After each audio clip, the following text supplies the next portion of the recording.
Bendito sea Dios por su misericordia, por su buena voluntad, porque nos ha amado con amor eterno y ha engrandecido su misericordia. Les invito a que abramos juntos la Biblia en el Evangelio de Mateo, capítulo 11, versículos 25 en adelante.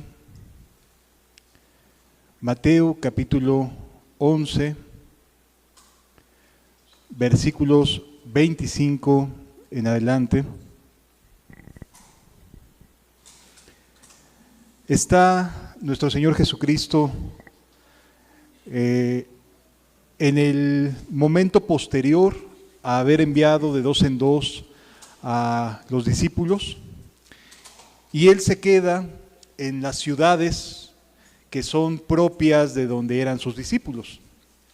Ciudades como la de Cafarnaúm, como las de la región de Galilea, y Él empieza a predicar nuevamente en estas ciudades mientras sus discípulos están de viaje, están en una encomienda misionera. Ahorita vamos a leer a partir del versículo 1, pero vamos a concentrar nuestra atención en la parte final de este capítulo, que es el capítulo número 11. Dice a partir del versículo 25, en aquel tiempo, respondiendo Jesús dijo, te alabo, Padre, Señor del cielo y de la tierra, porque escondiste estas cosas de los sabios y de los entendidos, y las revelaste a los niños. Sí, Padre, porque así te agradó. Todas las cosas me fueron entregadas por mi Padre, y nadie conoce al Hijo sino el Padre, ni al Padre conoce a alguno sino el Hijo, y aquel a quien el Hijo lo quiera revelar. Jesús está haciendo una de las afirmaciones más importantes, más contundentes de la vida cristiana. Todas las cosas me fueron entregadas por mi Padre. No solo unas cosas, no solo esto sí y esto no. Todas las cosas me fueron entregadas por mi Padre. Y nadie conoce al Hijo sino el Padre. Es decir, nos marca una relación muy personal, muy estrecha, que por cierto también define que son dos personas diferentes, pero de la misma esencia, Dios Padre y Dios Hijo. Todas las cosas me fueron entregadas por mi Padre y nadie conoce al Hijo sino el Padre, ni al Padre conoce alguno sino el Hijo, y aquel a quien el Hijo lo quiera revelar. Y luego hace que esta verdad se vuelva universal a través de una invitación. Es decir, Él elige, como Dios hecho carne, abrir esta verdad preciosa del Evangelio, esta verdad que a Él le ha sido entregado y que solo Él elige, Él puede decidir revelar. Y la buena noticia es que elige revelar estas verdades. Dice el versículo 28, venid a mí todos los que estáis trabajados y cargados, y yo os haré descansar. La verdad de que Cristo es aquel a quien le ha sido revelado el conocimiento de ser Dios y de cómo relacionarnos con Dios, porque mucha gente opina que es hijo de Dios y es inferior a Dios. No. Ser hijo de Dios es porque a ti y a mí nos está enseñando a ser hijos de Dios. Es decir, Él es el primero que nos muestra el camino, que nos muestra por dónde debemos de transitar para poder tener una comunión viva y verdadera con nuestro Dios. Y entonces Él, libre y soberanamente, decide abrir su corazón a las personas que tienen estas características. Venid a mí todos los que estáis trabajados y cargados, y yo os haré descansar. Es una invitación exclusiva para conocer a Jesús. Solo Jesús puede brindar este descanso, pero lo brinda a todo aquel que se acerca. ¿De qué manera? Cargado y trabajado. Luego dice el versículo 29, llevad mi yugo sobre vosotros y aprended de mí, que soy manso y humilde de corazón, y hallaréis descanso para vuestras almas, porque mi yugo es fácil y ligera mi carga. Jesús, después de hacer una afirmación sobre sí mismo, sobre ser el único con la autoridad para poder revelar al Padre, decide revelarlo a todas las personas que se acerquen, que estén cargadas y trabajadas, que quieran llevar el yugo de Jesús. ¿Sí? Les invito a que cerremos nuestros ojos y oremos, pidiendo a Dios que nos abra el corazón a estas verdades, que nos conceda este descanso que Jesús nos brinda. Eterno Rey, gracias por haber enviado a Jesús por nosotros. Gracias porque solo Él y exclusivamente por Él podemos llegar a ti, Padre. Te ruego en el nombre de Jesús que nuestro corazón se abra a tu palabra, a tu evangelio, que podamos ser como esos niños pequeños que son capaces de confiar, de creer y de descansar en ti. Te lo pido en el nombre de nuestro Señor Jesucristo. Amén. Una de las cosas que resulta más difícil para el ser humano es batallar con el orgullo, con la soberbia, con la falsa seguridad, con aquellas cosas que nos hacen creer que estamos bien, que no necesitamos de mucho de la religión o de mucho de Dios, que ahí más o menos la vamos llevando, que vamos paulatinamente, etcétera, etcétera. Y la verdad es que Jesús nos ofrece una vida muy diferente a la que la religión puede ofrecer. Aquí la Escritura nos va a revelar algo bien importante cuando la leemos dentro de su concepto, de su contexto. La mayoría de las veces que he llegado a revisar algún estudio acerca de esta porción de las Escrituras de otros autores, me he dado cuenta que su enfoque es muy conceptual, es decir, tratan de explicar qué significa estar cansado, qué significa llevar el yugo, y como que se trata de alguna manera de explicar conceptualmente cada elemento de estos pasajes, ¿no? ¿Qué quiere decir estar cansado? ¿Qué quiere decir llevar el yugo? ¿Qué quiere decir Jesús con las palabras todos los que estén cargados, trabajados? Y trata uno de encontrar el concepto de cada expresión. Lo vamos a hacer, pero dentro del contexto de lo que Jesús viene mostrando, de lo que Jesús viene enseñando.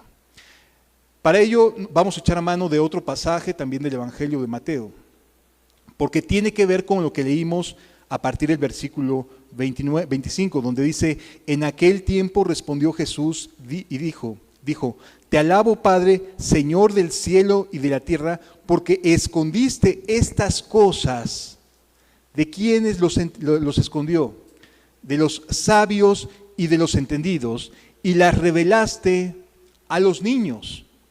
Jesús está colocando la manera más fácil de poderse encontrar con Dios, que es haciéndose como niño. ¿Sí? Fíjense lo que nos dice el Evangelio de Mateo en el capítulo 18, a partir del versículo número 1.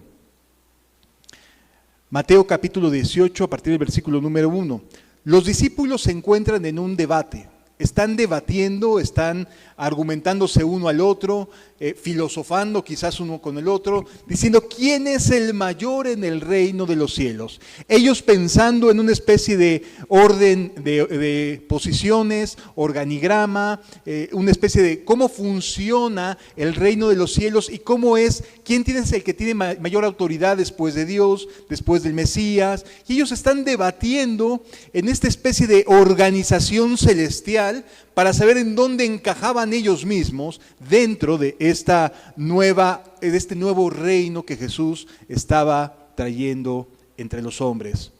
Y dice lo siguiente, versículo 1: en aquel tiempo los discípulos vinieron a Jesús.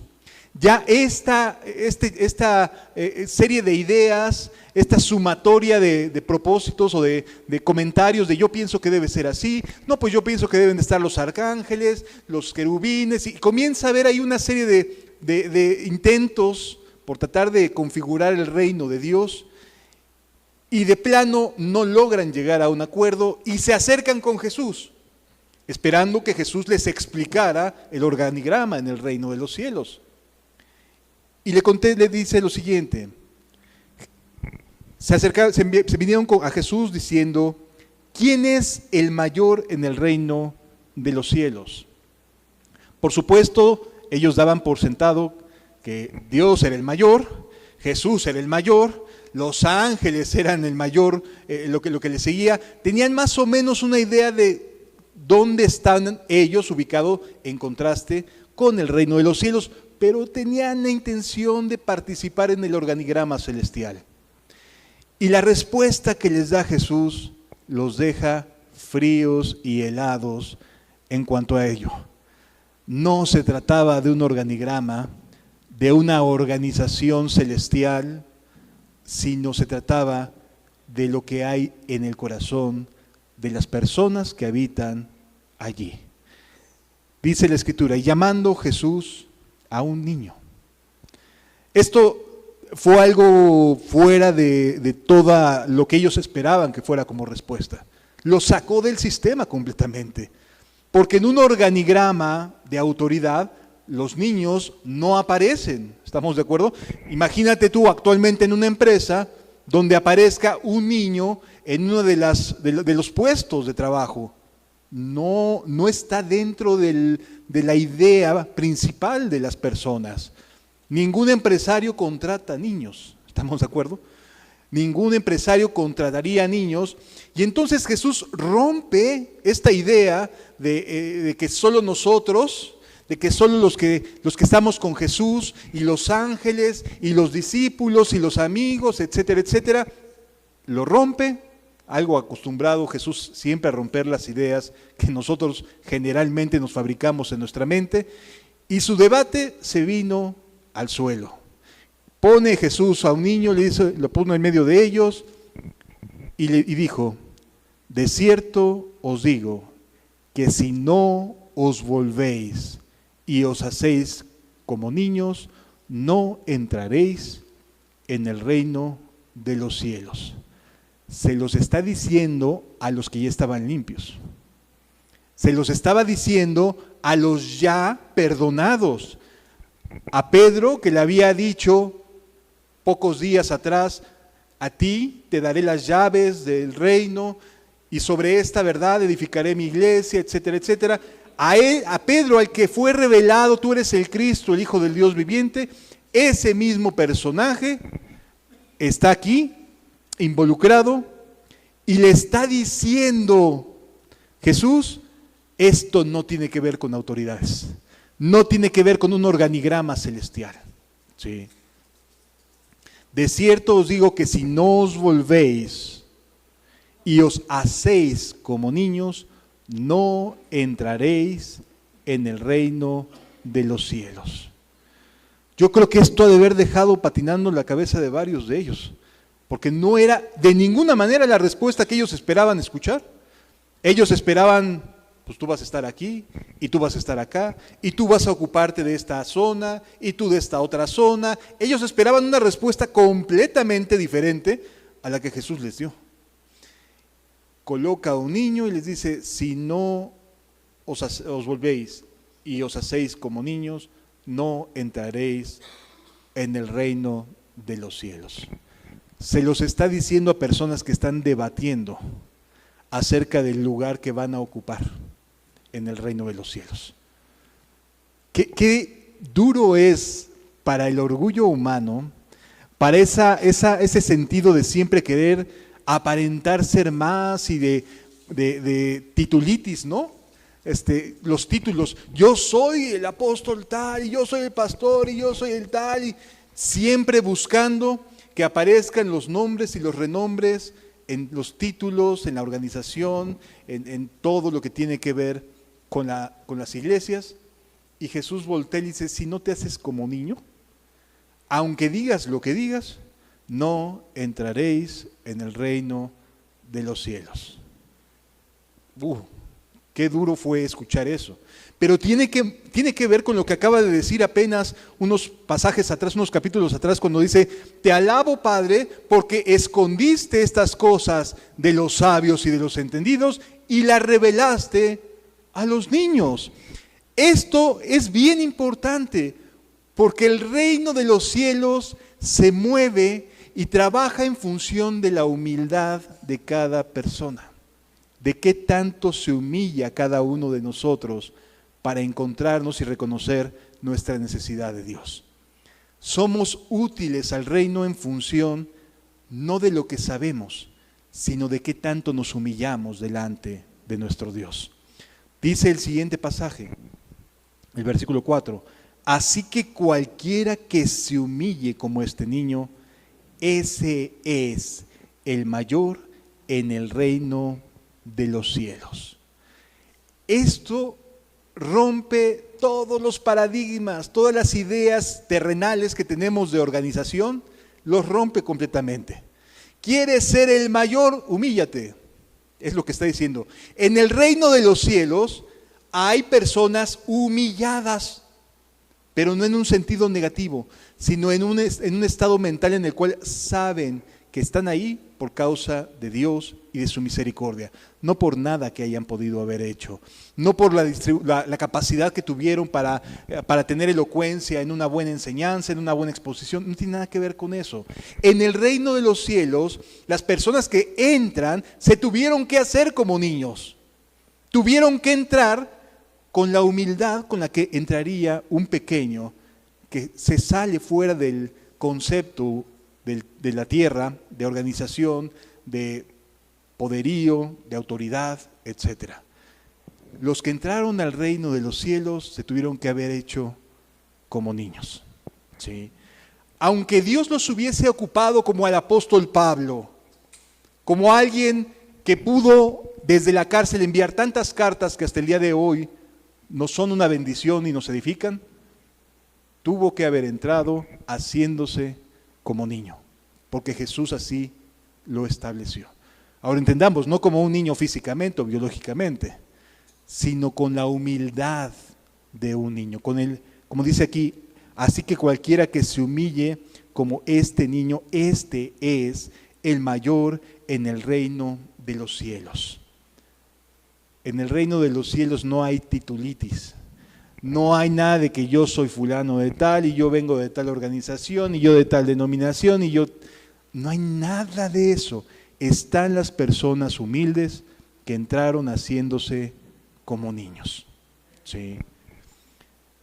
Y cualquiera que reciba en mi nombre a un niño como este, a mí me recibe. Amados, ¿cuántas veces nos encontramos ante un religiosismo en muchos sentidos tan desgastante, tan complejo, que hacen más difícil el caminar cristiano de lo que nos podemos imaginar? Vamos a leer ahora, regresando al Evangelio de Mateo a partir del capítulo 1, ¿por qué razón Jesús, al final de ese capítulo, establece que los trabajados y cargados recibirían descanso y que quien se pusiera el yugo de Cristo le sería de descanso? Regresemos al Evangelio de Mateo capítulo 11, versículo 1 en adelante. Jesús acaba de terminar de dar instrucciones a sus discípulos y los acaba de enviar de 2 en 2. Está solo, o sea, no está con sus amigos, no está con los discípulos. Se encuentra solo en las distintas ciudades de donde eran originarios ellos o donde vivían. Cuando Jesús terminó de dar instrucciones a sus 12 discípulos, se fue de allí a enseñar y a predicar en las ciudades de ellos, es decir, los envío y yo me ocupo de predicar el Evangelio entre ustedes, entre los que son sus familiares. Ustedes ocúpense de mis asuntos, que yo me ocupo de su familia. Yo me ocupo de sus asuntos. Ustedes ocúpense de lo que a mí me interesa y yo me ocupo de lo que a ustedes les interesa. La familia es parte indispensable de una vida completa para cada persona. Pero cuando no estamos haciendo lo que Jesús nos manda a hacer, entonces nos ocupamos nosotros y no Él de nuestra propia familia, o de lo que nosotros pensamos que debe ser bueno. ¿Sí? Jesús envía a los 12, se van, y entonces el Señor Jesús se enfoca en sus vecinos, en sus amigos, en la gente que vio crecer a los 12 que se habían ido a predicar las buenas nuevas a las distintas ciudades. ¿Qué sucedió? Y al oír Juan en la cárcel, los hechos de Cristo, le envió 2 de sus discípulos. Esto es bien interesante. Juan se encuentra encarcelado, está encerrado, y la única manera que tenía de poder saber cómo iba el ministerio de Jesús es por lo que sus amigos, sus condiscípulos le hacían llegar por medio de las visitas ahí a la cárcel. ¿Sí? Y entonces amigos de Juan el Bautista se acercan a la cárcel y le empiezan a platicar acerca de lo que Jesús ha estado enseñando, acerca de lo que Jesús ha estado diciendo. Recordemos que Juan el Bautista fue enviado para preparar el corazón del pueblo. Muchos, no pocos, muchos se habían bautizado, confesando en el Jordán sus pecados para que fuesen perdonados. Pero no estaban siguiendo a Jesús. Y esto es bastante interesante porque si bien es cierto, el corazón estaba listo para recibir a Cristo y las palabras de Cristo, no estaban siguiendo a Jesús. Tan es así que al propio Juan el Bautista le genera ¿eres tú el que había de venir? ¿O hemos de esperar a otro?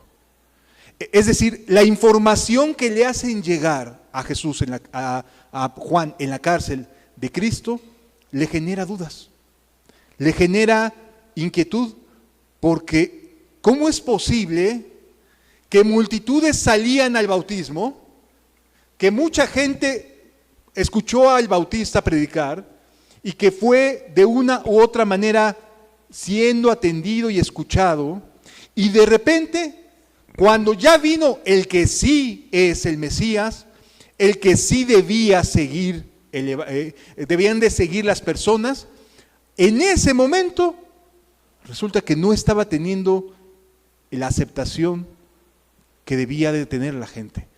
Y mucha era bautizada. Ser bautizado no te garantiza ser seguidor de Jesús. Te puede generar que te hayas arrepentido, sí. Lamento mucho mi forma de vida, sí. Pero no te hace seguidor de Jesús. Te puede acercar mucho más. Puedes estar mucho más cercano porque tienes frutos dignos de arrepentimiento, no hay duda de ello.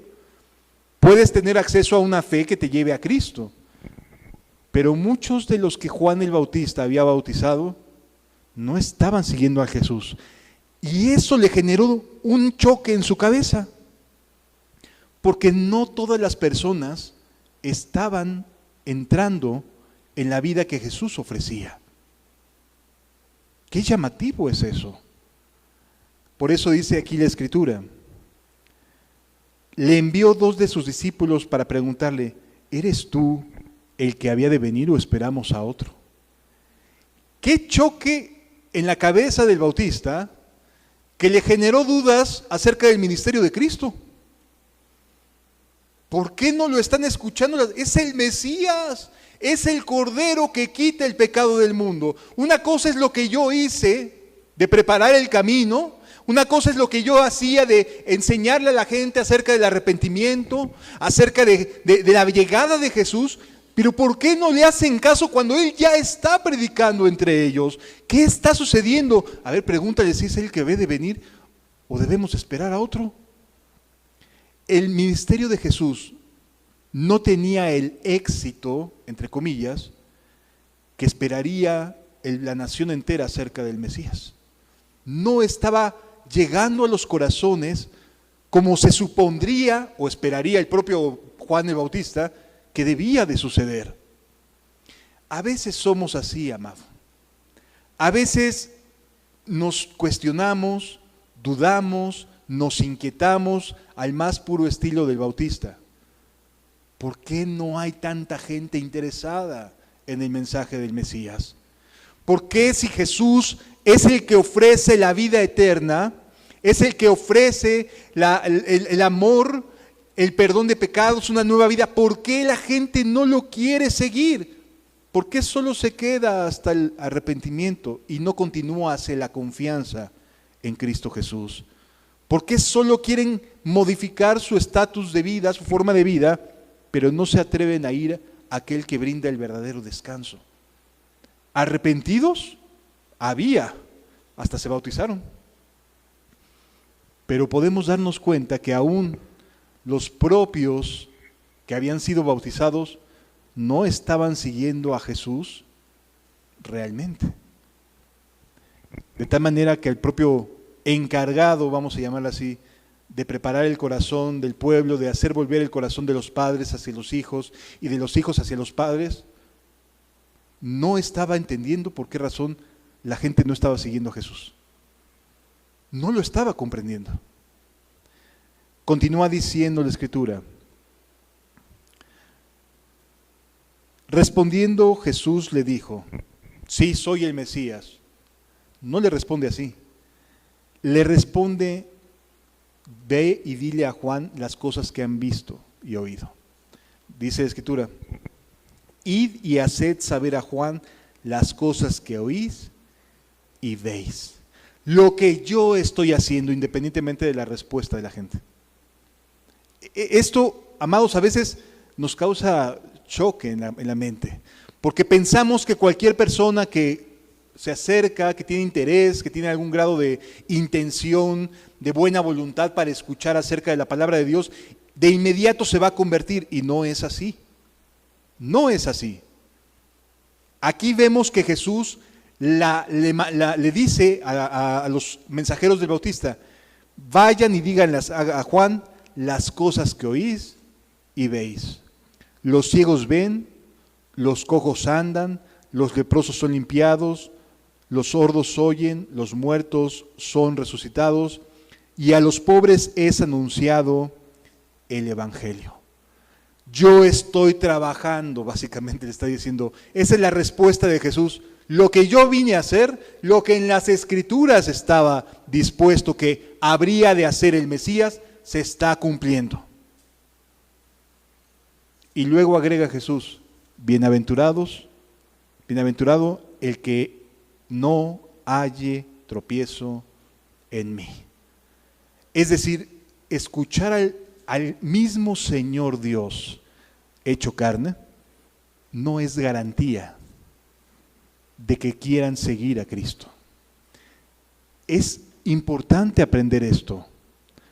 ¿Por qué? Porque el escenario que concluye Jesús abriendo el Evangelio es porque las personas que se habían preparado o que Juan el Bautista había preparado para recibir al Mesías, para que conocieran al Cristo, no estaban teniendo la respuesta que el propio Bautista esperaba que tuvieran. Y eso, amado, se nos puede aplicar a cualquiera de nosotros. Cualquiera de nosotros puede no estar respondiendo a Cristo de la manera en que Cristo quiere que respondamos. Aunque tengamos años en el Evangelio, aunque tengamos a Juan el Bautista como predicador oficial, no necesariamente las personas eligen seguir a Jesús. ¿Sí? Es una decisión personal. Jesús hacía milagros, ahí lo tienes. Los ciegos ven, los cojos andan, los leprosos son limpiados, los sordos oyen, los muertos son resucitados y a los pobres es anunciado el Evangelio. Eso es lo que estaba establecido en Isaías. Así lo había determinado Dios. Pero la respuesta no estaba siendo la esperada, a pesar de todas estas bondades de Dios a favor de los hombres. Continúa diciendo la Escritura. Mientras ellos se iban, ya los enviados de Juan el Bautista se retiraban, tratando de pensar en, oye, pero es que el pueblo no está respondiendo, no se está levantando el pueblo, no está confiando en Cristo. ¿Se habrá equivocado Juan el Bautista? Porque lo señaló a él como aquel que era el Cordero que quita el pecado del mundo. Continúa diciendo, mientras ellos se iban, comenzó Jesús a decir de Juan a la gente: ¿qué salisteis a ver al desierto? Sí, es cierto, salieron al desierto, fueron al bautismo. ¿Qué salisteis a ver al desierto? ¿Qué esperabas que sucediera? ¿Qué quieres que suceda para que creas? A veces nos conducimos en un estado de incredulidad pensando que estamos bien, creyendo que ahí la llevamos. ¿Qué salisteis? ¿Qué es lo que esperas? Jesús no se ha equivocado ni nos ha engañado de ninguna manera. Seguirlo trae como consecuencia ser perseguidos. Seguirlo trae como consecuencia decisiones que les va a parecer al mundo locura, que vamos a abandonar una vida que aparentemente aparenta normalidad, ¿no? ¿Qué saliste a ver al desierto? Es lo que Jesús lanza como cuestionamiento a las personas que tenían por profeta a Juan. Porque si recordarás, cuando Jesús está en Jerusalén, le tenían miedo a responder algo en contra de Juan, cuando dijeron, ¿de quién era el bautismo? ¿De Dios o de los hombres? Y los otros dijeron, no, pues si decimos que de los hombres, nos van a echar a andar a la gente porque todos tienen a Juan por profeta. O sea, Juan era alguien de estima y de Dios entre el pueblo, pero eso no significó que estuvieran dispuestos a seguir a Cristo. ¿Sí lo alcanzamos a entender, amados? Uno puede tener a Juan por profeta, a Jesús por Dios hecho carne, Hijo de Dios, y no seguirlo al mismo tiempo. Qué complicado. Por eso termina Jesús diciendo, venid a mí los que estéis cargados y trabajados, que yo os haré descansar. Continúa diciendo la Escritura, ¿qué salisteis a ver al desierto? ¿Una caña sacudida por el viento? ¿Algo de curiosidad quizás? ¿Qué es lo que te tiene aquí el día de hoy? ¿O qué saliste a ver? ¿A un hombre cubierto de vestiduras delicadas? ¿Qué es lo que te tiene aquí el día de hoy? ¿Por qué estás aquí? ¿Curiosidad? A ver qué pasa, qué sucede. ¿Qué salisteis a ver? ¿A un hombre cubierto de vestiduras delicadas? He aquí los que llevan vestiduras delicadas en la casa de reyes están. No saliste a eso al desierto. Tú no te trasladaste kilómetros para llegar aquí a las 11 de la mañana. Algo te trajo. ¿Qué es lo que te trae? ¿Qué es lo que verdaderamente te interesa de estar aquí esta mañana o tarde ya? Pero, ¿qué salisteis? A ver, ¿ya viste cuántas veces se los pregunta? 3 veces. ¿Qué salisteis a ver? ¿A un profeta? Sí, os digo, y más que un profeta, más que profeta. Porque os digo, porque este es de quien está escrito, he aquí, yo envío mi mensajero delante de tu faz, el cual preparará tu camino delante de ti. Sin embargo, la gente no estaba respondiendo. A pesar de las predicaciones del Bautista, a pesar de los milagros de Cristo, a pesar de que escuchaban el mensaje de Jesús mismo, de los labios propios de Cristo, no estaban creyendo, no lo estaban siguiendo. Sin importar la religión, sin importar lo que podemos decir acerca de Jesús, realmente seguirlo es lo único que nos garantiza entrar en el reino de los cielos. Seguirlo a Él es el único que nos garantiza entrar en esta vida con Cristo. ¿Sí? Continúa diciendo, de cierto os digo, entre los que nacen de mujer, no se ha levantado otro mayor que Juan el Bautista, pero el más pequeño en el reino de los cielos mayor es que él. ¿Ya viste nuevamente el principio que acabamos de leer también en Mateo 18? El principio de Dios es que los que se humillan, los que son sinceros, los que de verdad dicen, Señor, sálvame, ayúdame, los dependientes del Espíritu Santo, esos en realidad son los que están entrando en el reino de los cielos hoy en día. No los que se sienten seguros porque tengo un organigrama celestial y terrenal, no porque tengo una historia denominacional, no porque tengo un sistema teológico bien definido, no porque tengo esto, no porque tengo aquello. No, los discípulos de Jesús son los que se humillan y están entrando en el reino de los cielos. Es la única garantía viable de entrada al Padre. Sí. No estaba habiendo una respuesta a Cristo, ni a Juan el Bautista, ni siquiera de los bautizados. Continúa diciendo la Escritura, pero el más pequeño en el reino de los cielos mayor es que él. Y luego agrega el versículo 12. Desde los días de Juan el Bautista hasta ahora, el reino de los cielos sufre violencia y los violentos lo arrebatan. Como que hay un cambio medio drástico, ¿no? De los más pequeños a los violentos. Les llama que son los pequeños, los más pequeños, los que están en el reino de los cielos, y después habla acerca de los más violentos. Como que el contraste es muy extremo. No es tan extremo. Violento en el griego original no significa otra cosa sino ser audaz o atrevido. ¿Sí? Violento no es para nosotros el golpear, como hoy en día lo pensaríamos, ¿no? Alguien violento, piensas en alguien que te va a agredir físicamente. En aquel entonces, la palabra violento en el griego original se agrega, sí, a alguien que puede ser agresivo físicamente, pero que es más audaz y atrevido en sus decisiones.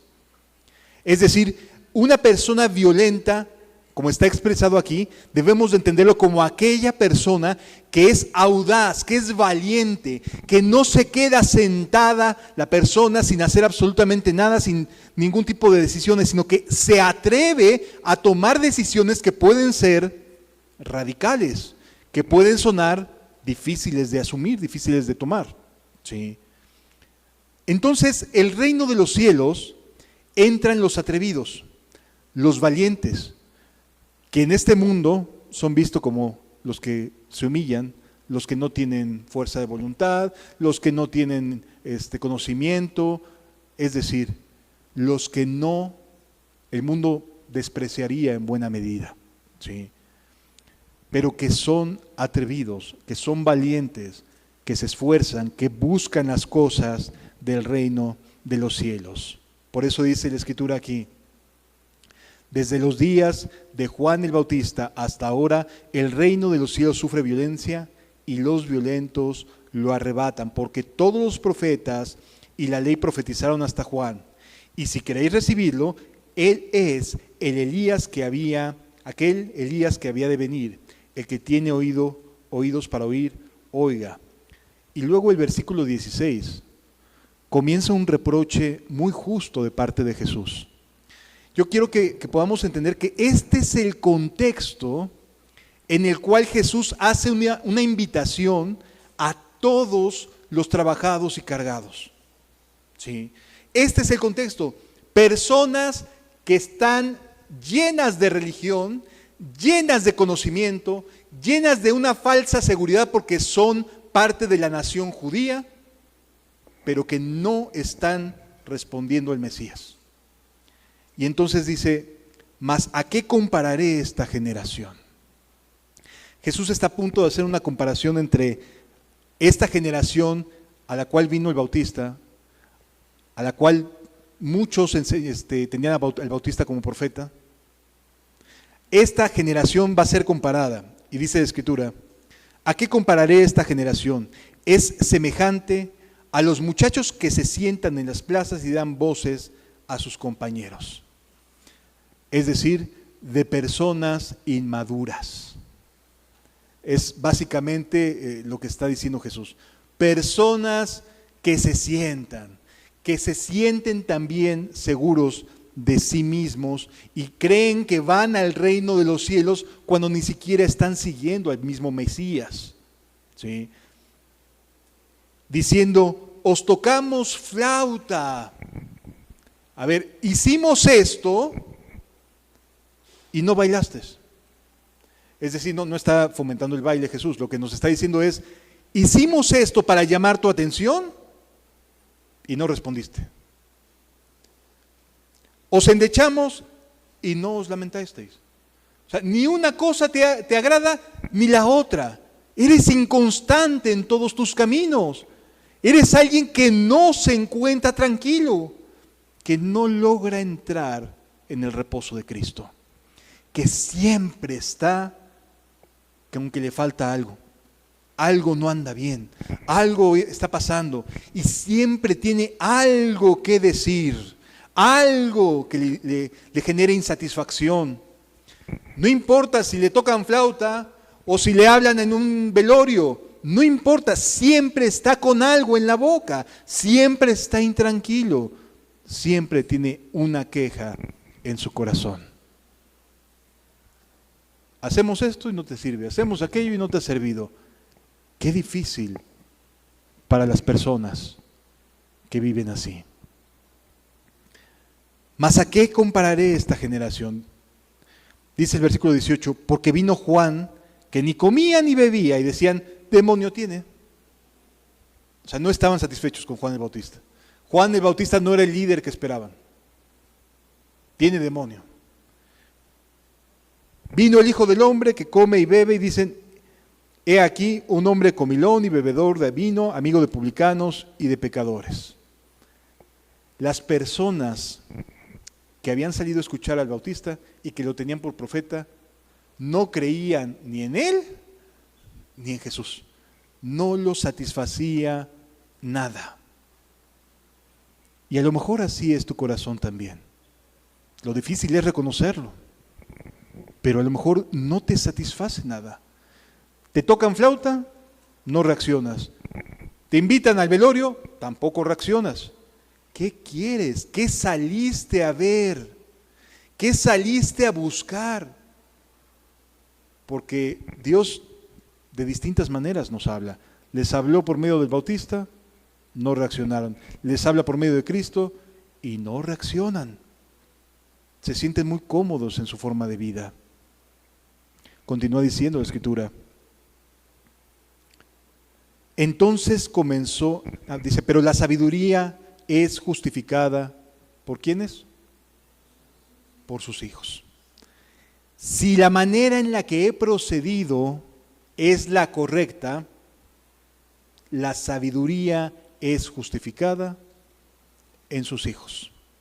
Sus hijos son el mayor testimonio si son personas que no importa que hagan una cosa o la otra, siempre van a tener algo que decir en contra. Nunca se sienten satisfechos.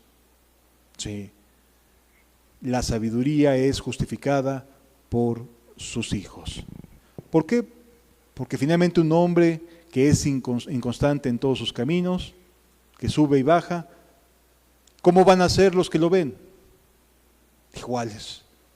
¿Cómo van a verlos? ¿Cómo van a poder ver un buen ejemplo de alguien estable, alguien que se mantiene firme, que se mantiene fiel, si la gente no lo hace, si sus padres no lo hacen, si van y vienen como si fuera cualquier cosa? La sabiduría la sabiduría es justificada por los hijos. Versículo 20. Entonces comenzó a reconvenir a las ciudades en las que había hecho muchos milagros. ¿Por qué? Porque no se habían arrepentido. No se habían arrepentido. Jesús estaba ahí. Jesús, el Cordero de Dios, Dios hecho carne estaba ahí y eso no les generó lo suficiente para dolerse al arrepentimiento, para proceder al arrepentimiento. Hizo milagros que no se habían hecho. Fíjense lo que dice. Ay de ti, Corazín, ay de ti, Betsaida, porque si en Tiro y en Sidón se hubieran hecho los milagros que han sido hechos en vosotras, tiempo ha que se hubieran arrepentido en cilicio y ceniza. Es decir, Jesús compara ciudades muy judías, muy religiosas, muy cercanas a la vida religiosa de los judíos, a la vida del templo, que acudían a sus fiestas anuales, que iban a las sinagogas, etcétera, etcétera. Los compara a ciudades extranjeras. Tiro y Sidón son dos ciudades, son dos puertos en lo que hoy sería Siria. ¿Sí? Y no se arrepintieron. Y dice Jesús, si esto mismo que estoy haciendo aquí se hubiera hecho en aquellas ciudades, esas ciudades, tiempo atrás que ya se hubieran arrepentido. Qué difícil es el religiosismo en la vida de la gente. Qué difícil es cuando el corazón se va endureciendo y se le van haciendo capas y capas de justificación ante lo que Dios manda, ante lo que Dios revela. Qué difícil es para las personas que llevan años de escuchar la palabra de Dios, estar una y otra y otra y otra vez endureciéndose y endureciéndose y endureciéndose como si fueran capas de protección. Porque cuando verdaderamente se quieren arrepentir, ya no encuentran motivación para hacerlo. Ya no encuentran ese empuje para hacerlo. Porque Dios ha estado queriendo salvar y salvar y salvar, y tú no has querido, y no has querido, y no has querido creer. ¿Sí? Qué difícil es para aquellas ciudades como Betsaida y como Corazín, ciudades judías, ciudades en las cuales había pueblo judío, pueblo que venía de la herencia, de la promesa, y que no se arrepentían. Y era más fácil que se arrepintieran otras ciudades que no eran judías, como lo era Tiro y Sidón. Si nos damos cuenta que el ambiente es de incredulidad, el capítulo 11 del Evangelio de Mateo, tú lo puedes leer y te das cuenta de que el ambiente es de incredulidad entre los propios que escuchan las buenas nuevas. Tú puedes darte cuenta la dureza del corazón que hay cuando no se sigue a Cristo de manera pronta, de manera atrevida, de manera violenta, de toma de decisiones pronta. Cuando vamos alargando y alargando y alargando y alargando, eso genera un corazón más duro y más duro. ¿Sí? Continúa diciendo el versículo 23, y tú, Capernaum, que eres levantada hasta el cielo. ¿Por qué? Porque fue el lugar donde Jesús llegó a ser su habitación. Ahí fue el centro estratégico de Cristo, desde donde partía en las distintas misiones. Ahí vivió Jesús.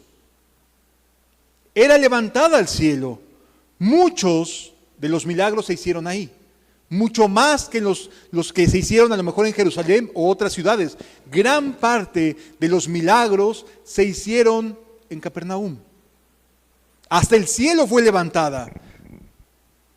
Jesús vino a habitar a esa ciudad.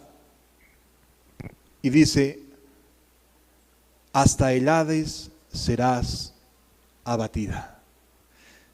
Qué duro es saber hacer lo bueno y no hacerlo. Qué duro es saber que Dios está y seguir con nuestros pensamientos como si no estuviera.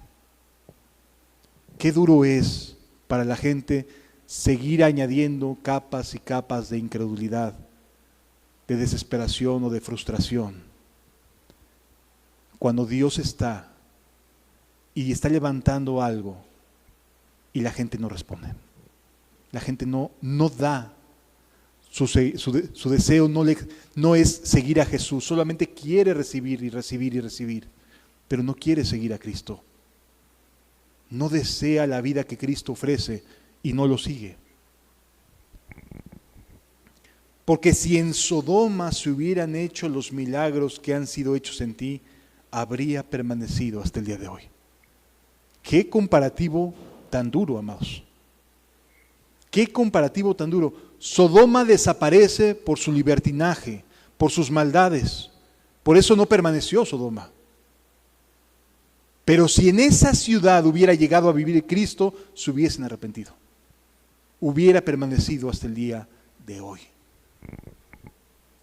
Jesús eligió Capernaum y no se arrepintió.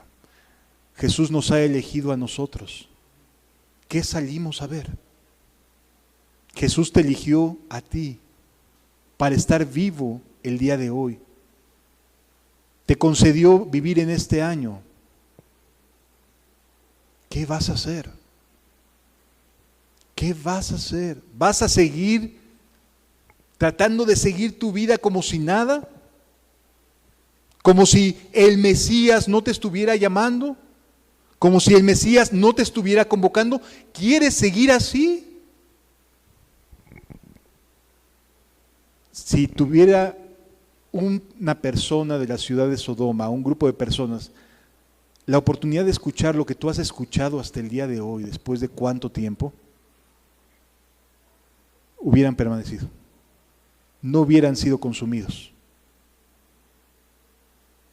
Imagínate el peso que cargas de no seguir a Cristo, de decidir ignorarlo. Continúa diciendo la Escritura: por tanto os digo que en el día del juicio será más tolerable el castigo para la tierra de Sodoma que para ti. Hay una sentencia, amado, porque Dios está haciendo cosas contigo. Ha querido hacer cosas contigo. Te ha salvado de una y de otra manera, hasta de ti mismo, de ti misma, de tus malas decisiones. Ay, es que no me salieron las cosas como yo quería. Es que ibas a darte de golpes, ibas a acabar mal. Dios te está amando mucho, de verdad te está amando mucho, te está concediendo mucho. ¿Qué estás haciendo? ¿Qué estás haciendo con lo que Dios te ha concedido? Con lo que Dios ha trabajado en ti hasta el día de hoy. Porque sí, no es fácil ni es agradable sobrellevar a una persona que no le está respondiendo. ¿Sí? Luego agrega el versículo número 25. En aquel tiempo respondió Jesús, dijo: te alabo, Padre, Señor del cielo y de la tierra, porque escondiste estas cosas de los sabios y de los entendidos y las revelaste ¿a quiénes? A los niños. Y las revelaste a los niños. Sí, Padre, porque así te agradó. Todas las cosas me fueron entregadas por mi Padre.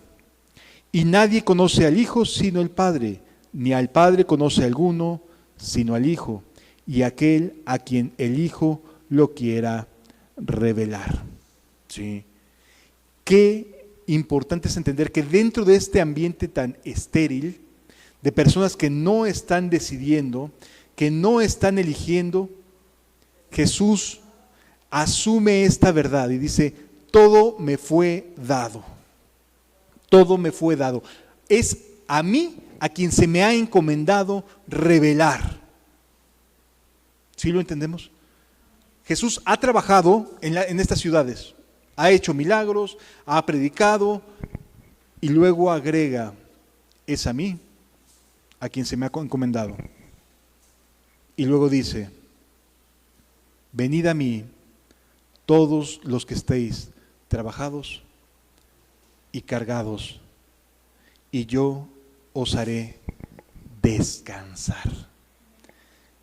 Y esto, amado hermano, cuando entiendes este contexto que Jesús viene viviendo, que el propio Bautista viene viviendo, puedes entender que el Evangelio es universal, porque no es un Evangelio suscrito a tales o cuales personas, porque la tendencia del ser humano es la misma que la de los judíos, a sentirse seguros más allá de Cristo, no por causa de Cristo, sino más allá de Cristo.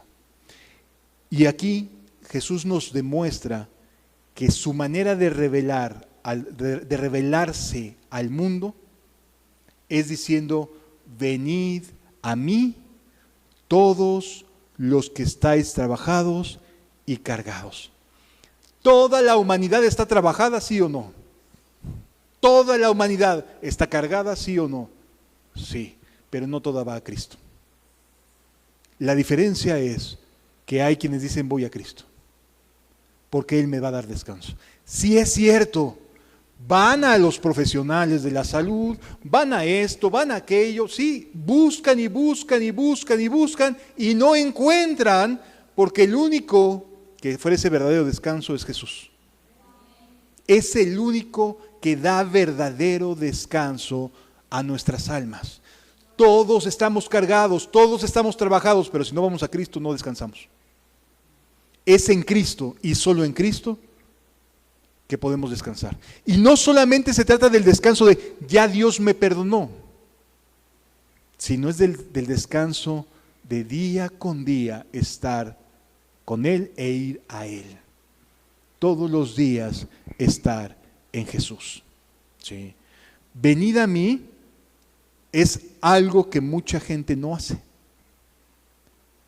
A lo mejor no estás yendo a Jesús, amada.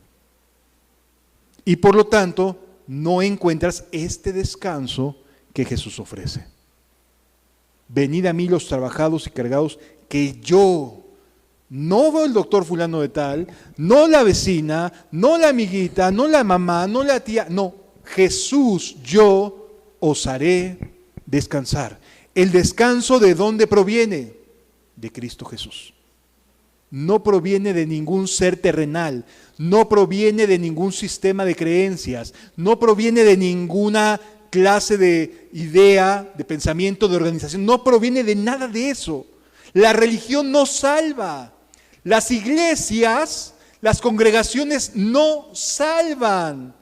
El único que salva es Cristo Jesús. El único que verdaderamente otorga descanso es Cristo Jesús. Y entonces nos suma a los que estamos descansados, a los que tenemos paz. ¿Sí me doy a entender, amados? Aquí Jesús es contundente en ser el único exclusivo de dar descanso. Se atribuye a sí mismo la única manera en toda la tierra en que el ser humano, trabajado y cansado, pueda encontrar verdadero descanso. Y yo os haré descansar. Pero hay que ir a Él. Y hay que ir trabajado y cansado. Trabajado y cargado. ¿Trabajado de qué? ¿Qué es esta clase de trabajo? Si tú volteas hacia atrás al contexto, ¿qué hacían los judíos? Llevar una religión muerta. Una religión llena de cosas que hacer, llena de distintas actividades, pero muerta al final del día. Sí. Entonces dice, venid a mí los que estéis trabajados y cargados, y yo os haré descansar. Llevad mi yugo, no el yugo del sistema político actual, no el yugo de tal o cual cosa, no. Llevad mi yugo, el yugo de Cristo. La palabra yugo se usa para los bueyes que se usaban para poderse colocar en los cuellos de los animalitos y ponerlos a chambear. ¿Sí? Es decir, Jesús te invita a trabajar para Él, a trabajar para Él, a dejar de trabajar para ti mismo y trabajar para Él. ¿Sí? Llevad mi yugo sobre vosotros y aprended de mí. Esto se aprende, no se nace con ello, pero sí se aprende. Y aprended de mí, que soy manso y humilde de corazón. La mansedumbre y la humildad no son innatos, se aprenden, se desarrollan y se crece en ellos. ¿Sí? Aprended de mí, que soy manso y humilde de corazón, y hallaréis descanso para vuestras almas. Es que, amado, cuando descansamos en Cristo, cuando confiamos en Jesús y decidimos seguir el camino de Jesús, no solamente te limpia de lo que ya hiciste, sino te allana el camino para no cometer los mismos errores hacia adelante. Eso te va a dar mucho descanso, porque si lo estás siguiendo, no vas a seguir las mismas cosas que antes hacías, porque Jesús sí cambia a las personas. Así que no solamente te brinda descanso de la culpa de lo que hiciste atrás, sino además te elimina o te quita esa tendencia de querer hacer siempre o ir detrás de las mismas torpezas, de las mismas malas decisiones que habitualmente el ser humano toma. ¿Sí? Te va a dar descanso, porque ya no vas a hacer lo mismo que antes hacías. Lo que antes te atormentaba, ya no te va a atormentar, porque ya no lo va a hacer. Porque Jesús te dice por dónde sí andar, por dónde sí seguirlo. ¿Sí? Y entonces, lo que antes hacías y que te atormentaba, ya no lo vas a seguir haciendo.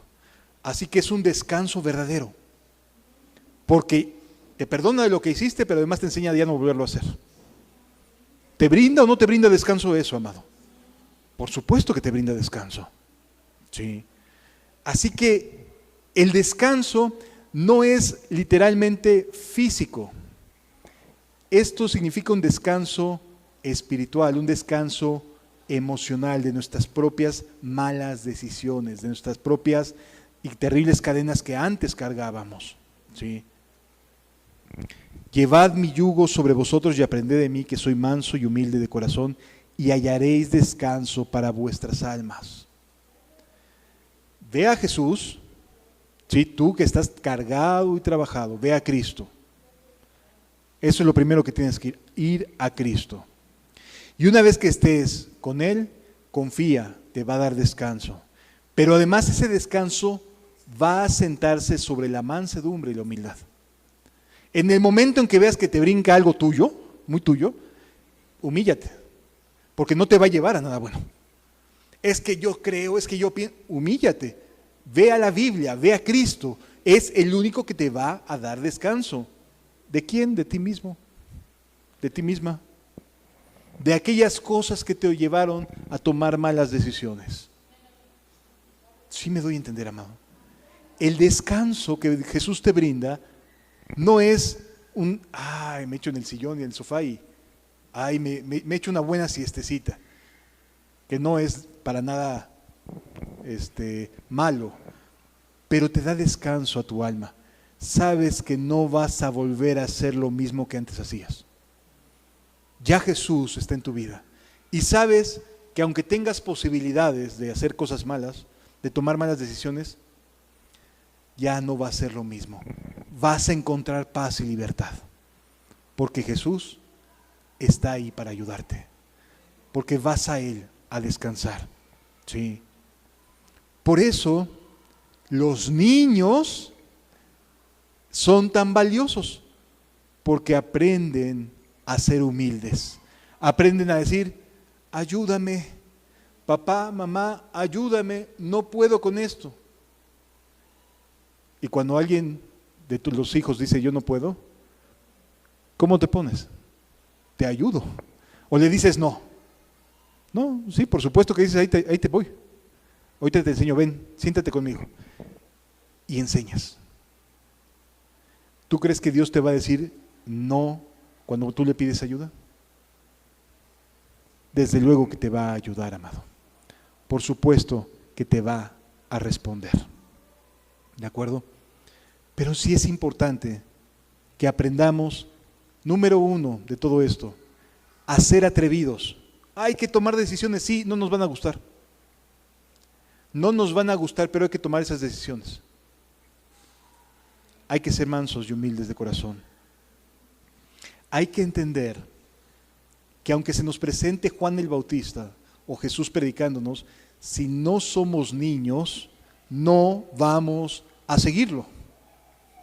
Así se nos abran los cielos y veamos a Jesús, no lo vamos a seguir a menos que seamos como niños y que seamos atrevidos y valientes, sencillos y sinceros. ¿Sí lo entendemos, amados? Esto es importante, muy importante que lo guardes en tu corazón, porque de esta manera es como se inicia y se continúa en la vida cristiana. Es así. Confiemos en Él. Atrevámonos a confiar en Él. Había muchos que no lo hicieron.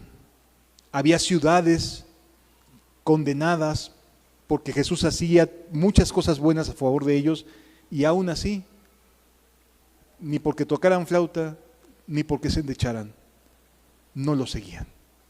Les invito a que cerremos nuestros ojos y reflexionemos en estas verdades.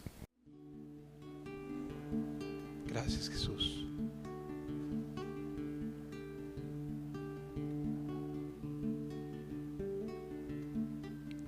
Oye, oh Dios, mi clamor, a mi oración atiende. Desde el cabo de la tierra clamaré a ti. Cuando mi corazón desmaye, llévame a la roca que es más alta que yo. Cuando mi corazón desmaye, llévame a la roca que es más alta que yo. Gracias, amado Rey. Oye, oh Dios, mi clamor, a mi oración atiende. Desde el cabo de la tierra clamaré a ti. Cuando mi corazón desmaye, llévame a la roca que es más alta que yo. Cuando mi corazón desmaye, llévame a la roca que es más alta que yo. Porque tú has sido mi refugio y torre fuerte delante del enemigo. Cuando mi corazón desmaye, llévame a la roca que es más alta que yo. Cuando mi corazón desmaye, llévame a la roca que es más alta que yo.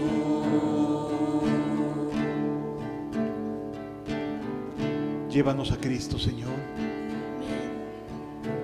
Solo en Él podemos encontrar descanso.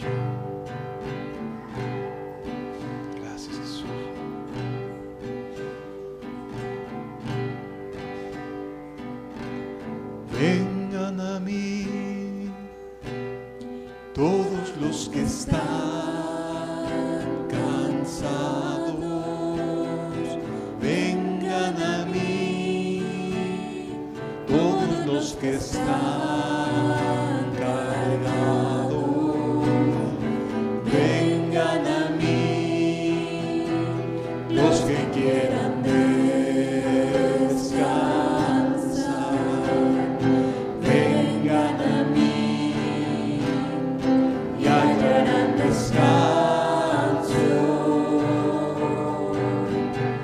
Vengan a mí, todos los que están cansados, vengan a mí, todos los que están cargados, vengan a mí, los que quieran descansar, vengan a mí y hallarán descanso. Mi vida di por ti en la cruz, mi sangre también por ti vertí, para que puedas tú confiar en mí, para que puedas descansar.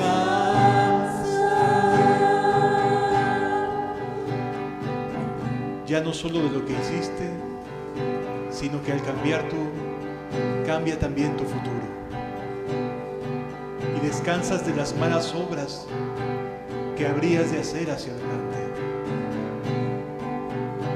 Qué bueno es Dios contigo. Qué misericordia tan grande.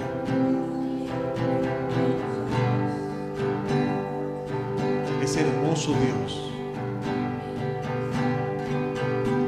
Maravilloso Dios, tú permaneces siempre fiel. Tu gloria y tu poder llenan mi vida de tu ser.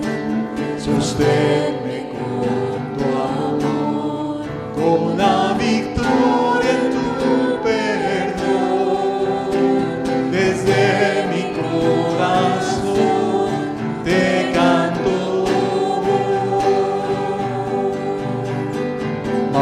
Maravilloso Dios, tú permaneces siempre fiel. Tu gloria y tu poder llenan mi vida de tu ser. Sosténme con tu amor, con la victoria en tu perdón. Desde mi corazón te canto. Desde mi corazón te canto. Ten misericordia de mí, oh Dios. Ten misericordia de mí, porque en ti ha confiado mi alma. Y a la sombra de tus alas te ampararé hasta que pasen los quebrantos, hasta que pasen los quebrantos. Clamaré, clamaré, Altísimo Señor, al Dios que me favorece. Clamaré,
eres tan hermoso, Jesús.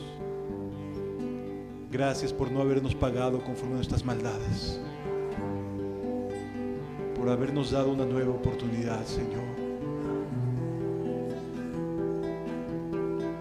Gracias, gracias, gracias.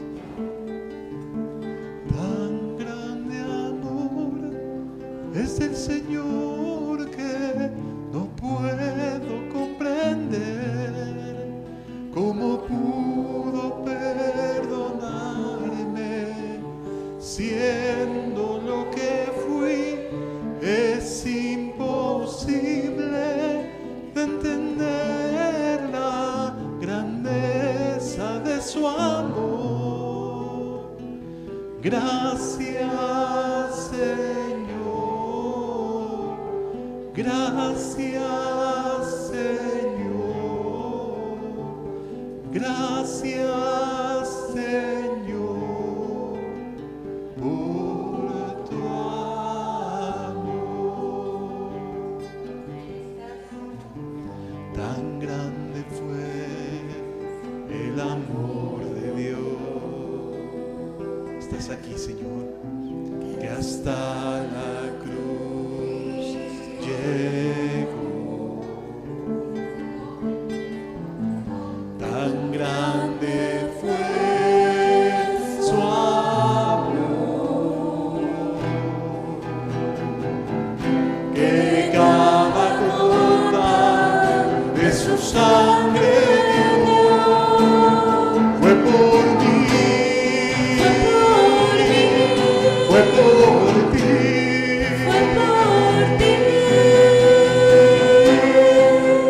para perdonarnos. Fue por mí,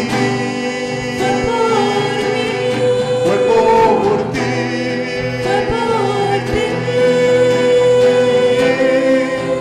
para hacerte libre, libre para amar y para hacer el bien. Fue por mí, fue por ti,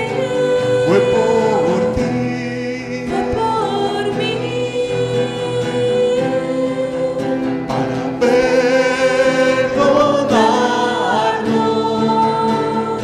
Fue por mí, fue por ti,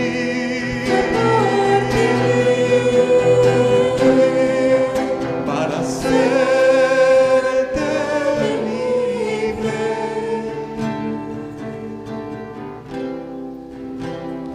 libre para amar y para hacer bien.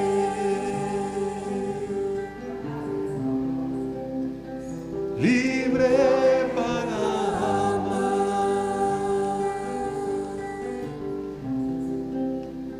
y para hacer bien.